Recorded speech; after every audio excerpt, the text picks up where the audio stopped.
y'all just stand right there for just a second. With 35 countries, not all of them showed. We had, Bangladesh and Mongolia didn't show at the last second. A few others were like that, but it went well. We tried to do a little hoopla around it, and the coaches went nuts. So we didn't do as much hoopla as we wanted. I wouldn't sympathize with that. Yeah. So the training center here actually has expanded a lot in the last 5-6 years or so. There used to be it's an old Air Force base, and it was called Ent Air Force Base, and they moved Ent out to Peterson Air Force Base. There was a lot of administrative buildings here, and so in I guess it was '93 they built the first of the expansion. They built these two buildings here, the swim pool here, and also there's some cycling offices back here and cycling repair shops. And then on the other side, the second building looks like one big building here, but it's not. This other building, which is weight room and competitive weightlifting rooms and wrestling rooms and gymnasiums upstairs. So that was the first expansion in '93. And so the pools, we're going to go in here to building 6. The pool is about 5 years old. Actually, let's go up the stairs first. That way we can see it. And because you can't always get in the door.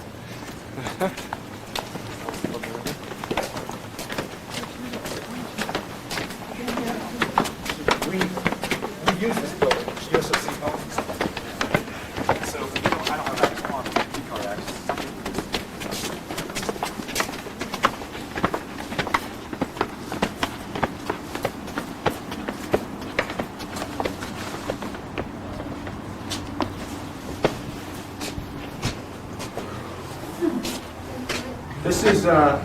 This is the Olympic Training Center pool. It's 10 lanes. It's 25 meters wide, 50 meters long, actually 52 meters long. There are 2 bulkheads in here.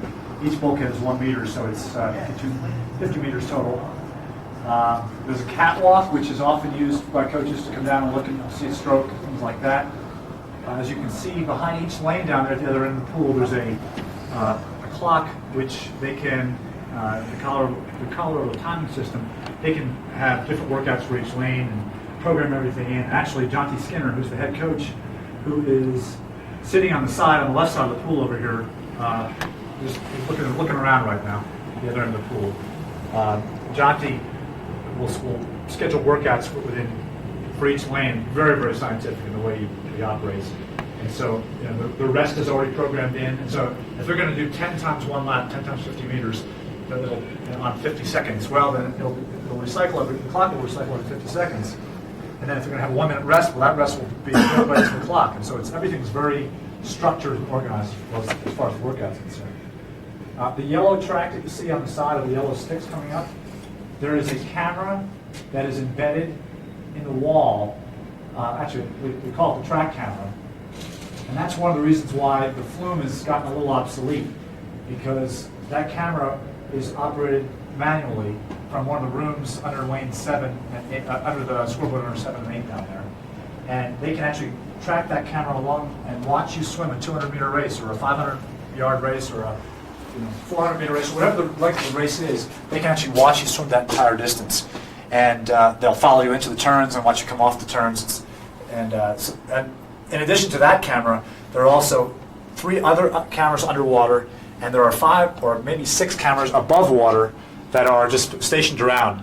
And if there's the room back there underneath the scoreboard of 7 and 8 is like a TV studio. I mean, you're in there, they've got, it's like you look at the bank of video screens they have, it's amazing.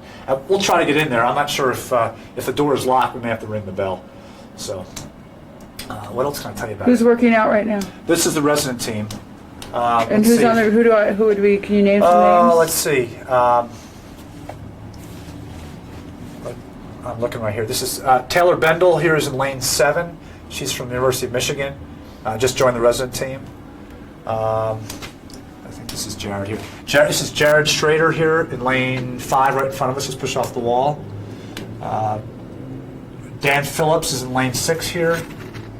The big name resident team athletes were here from '94 to '96. Summer Sanders and Trip Schwank and John Olson and Nicole Hazlett, a lot of names, Amy Van Dyken, that you might know. And the resident team now is a little bit smaller group. And It'll be much bigger by fall. well. I don't. That's always a big question right now. So we don't know. Some people don't like training in altitude. Well, that's one thing. And They they live wanna- a rather Spartan life here. I mean, they get paid a couple $100 a month, and they get all room and board paid for. But they basically they train. You know, that's what their job is, and that's what most of our elite athletes' jobs are. They are athletes. This might be Bill Pilzik. Yeah, this is the guy in lane 3 is Bill Pilzik. He's the world champion in the 50 freestyle. Just beat Alexander Popov for the first time. First time that Popov's been beaten in January. First time that Popov's been beaten in probably 7 or 8 years. And so he's in lane 3, swimming that way right now. And who's the girl in lane 1? That's Barbara Bedford, actually. She's a name that some of you Yeah. might know. She won 2 national titles this summer in the 100 backstroke and the 50 freestyle. Lane 2? Lane 1. And lane 2, I think, is Ashley Mosier. Ashley was a just graduate from Northwestern, and I don't know where she's from originally. But she's joined us not too long ago. And they each get their own lane, huh? Well, the group is small enough that each of them get their own lane. We get to swim at lunch from 11 till 2, and so normally we get our own lane too, which is kind of nice. What else can I tell you about it? I don't think. Far corner there's a hot tub that can fit at least. I've seen 35 people in there, but comfortably it fits about 10 or 12. Maybe a few more than that. But one camp we had about 93 or 94. The entire national team got in there that was here that weekend, and there must have been 43 or 4 people in there. So it was a pretty interesting site. We'll walk around to the other side. See the other building here. You have another question? No. Everyone's just kind of standing around. We'll look over here. There are about 8 or 9 resident team. Our athletes, they have the option of leaving the door for free, or if they want, they can stay in the department. But one of the new teams here are the USA men's and women's volleyball teams. They moved from San Diego. Most of the athletes did not want to move. That was a big deal. If you read the sign here, you'll all get a nice laugh out of that as well. Don't feed the bears. Basically.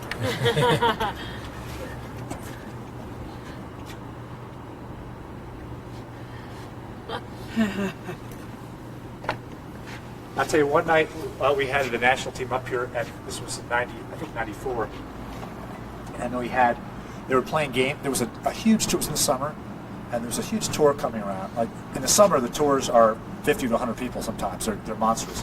And so the national team was in here, and the curtain was closed off, and it was just the national swimming team in here. And they were playing goofy team building type games, lining up. Like what Ron does. Ron does with us. They all put, they all take the These goggles. handhelds. Goggles. Take cotton balls, put them in your goggles, so it's a swimming way to be blindfolded. And they had to line up from tallest to shortest, alphabetically. I'm just kidding. That's a joke. Yeah, good one though. It's not bad. That'd be really good. But they lined up comes tallest the to shortest, projectile and then they phone. also Yeah. I didn't they do all a made thing. animal names. So we had the whole tour out here. We were sitting there laughing because all these athletes they couldn't see what was going on, and these people out here were hysterically laughing at them because they were running around, making animal noises. It was kind of cool. So yeah, most of these women I'm 6'2", and then when they stand next to me, I have to look up. So most of them are pretty darn tall. Again, these 2 buildings were built in 93. In 97, we underwent 4 new buildings went up. Our building, this new dining hall and athlete dormitory, and a sports medicine building, as well as the visitor center, which is the south part.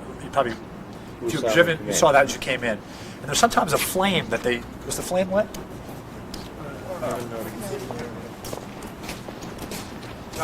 You can see the Olympic flame from here, but it's lit probably, maybe 10% of the time each year. You can see it in the distance? Oh, yeah. My wife works for utilities in town, and they made a request to, she told me they made a request to have all the gas for free. The SSC wanted all the gas for free. It was like a $45,000 charge for the 2 out of years. And the utilities said, no way. So now they just light it on special occasions when, it's the athletes that live here permanently. There are, just north of this building, there are 3 barrack-type dorms that if you're here for a camp for 4 or 5 days or for a week or for a couple days, then you stay in those. But these are really nice. There's basically a bedroom with a sort of a living area in between, and they're they're pretty well furnished and very nice. The athletes are You get free haircuts. you can walk down that direction. You get free haircuts here. If you Maybe stay better. here, no matter Your camp. if you're here for a camp or as an athlete or a coach or a board member, if they're staying here, you get a little card and you get to go down to. There's a Supercuts on the campus here and the complex. So get your haircut. The staff members pay $5, which is still a pretty good deal. So I'm losing mine. You're getting ripped off. Let's see, what else can I tell you here? I guess usually watch it now. But staff members can eat here for $5 a day, or $5 a meal, excuse me, and it's a pretty good deal. Describe the scientists behind the nutrition of the athletes. How Actually- carefully measured it Oh, is. they're extremely carefully measured. If you walk up to online, there's a page that they have as you get online for all the entrees and all the meals that they are serving that day. That will give you fat content, carbohydrate content, protein content, how many calories it is. And so for those old athletes and just people gaining weight, you walk up there and you go, oh my God, I don't want to eat that. I don't want to eat that. So there's a lot of a lot And of the athletes- teaspoons are measured. The spoons and everything you use are measured. You said. No, I don't. It's like I said to me when I was bringing pictures. Really? Yeah. Everything's It's all, measured? everything has a certain way of measuring. Yeah. Huh. I didn't know that. But I mean, there's tons of good. I mean, most of these athletes are eating as much as they possibly can. Very few athletes. There aren't many athletes. I mean, obviously, if you're a wrestler or a boxer, you're going to watch what you eat very carefully. But the swimmers, when they go in there and eat, they can eat mountains and mountains of food, just metabolize it so quickly. So Good old days. we're on the complex now. You have to be in strategic spots in order to see it. So we'll walk this way.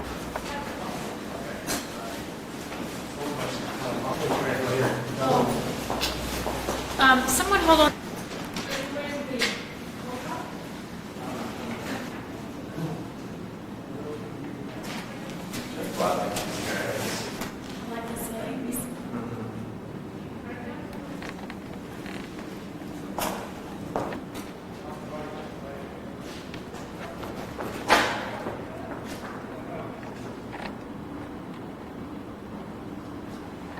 Xerox sponsored thing. There are the 100 gold Olympians. They did this around the 96 lead up to the Atlanta Games. And there are, I think, 10 or 11 swimmers on here, which is pretty good. I mean, if you think of 100, I just saw Mary T on here. Don DeVerona's on here. Janet's on there. Mark Spence is on there. Pablo Morales is on there. And this is one of my all-time favorite stories. Everyone knows. That was the year I was born, but I got a chance to meet him this year in October. Goosebumps. Biondi, Shirley Babashoff. So there's a lot of. That was fun. We miss anybody? Debbie Meyer, sure. Don Schollater at the bottom here.